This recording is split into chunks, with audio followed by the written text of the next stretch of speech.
vous avez dit, les projets de cette envergure, ça prend du temps. Mais enfin, les premières pierres sont là.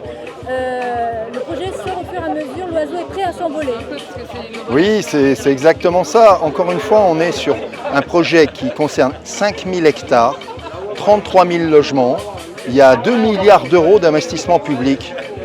C'est considérable. Même dans l'Hexagone, on n'a pas un projet équivalent.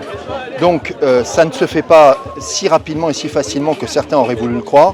Il faut du temps, il y a des études et c'est un projet exemplaire puisqu'on parle vraiment d'un projet qui veut être extrêmement respectueux de l'environnement, qui veut économiser les matières premières, l'eau, qui veut utiliser des moyens éco-sourcés. Donc on veut faire les choses tellement bien que parfois même peut-être trop bien, mais je crois qu'il ne faut pas le regretter parce que tout ça, ça doit profiter aux futurs habitants.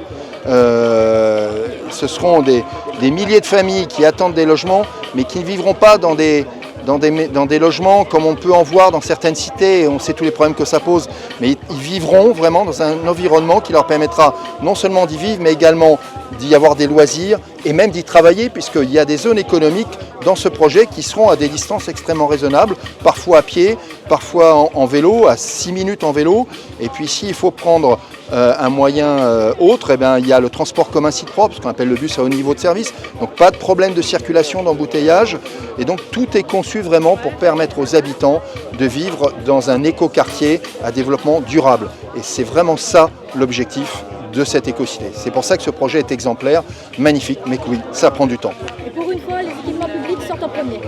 Et alors ici, effectivement, une particularité, c'est qu'on n'a pas construit les logements pour y entasser les gens. On met d'abord les équipements publics et quand les logements sortiront de terre, les gens pourront s'approprier ces équipements publics immédiatement pour les enfants, comme on l'a vu, mais aussi pour les adultes. Il y aura vraiment toute une liste, je ne vais pas reprendre, mais il y en a pour les loisirs sportifs, il y en a pour la culture, il y en a pour l'agriculture urbaine. Il y a vraiment de quoi faire vivre des gens dans une qualité de vie tout à fait exceptionnelle.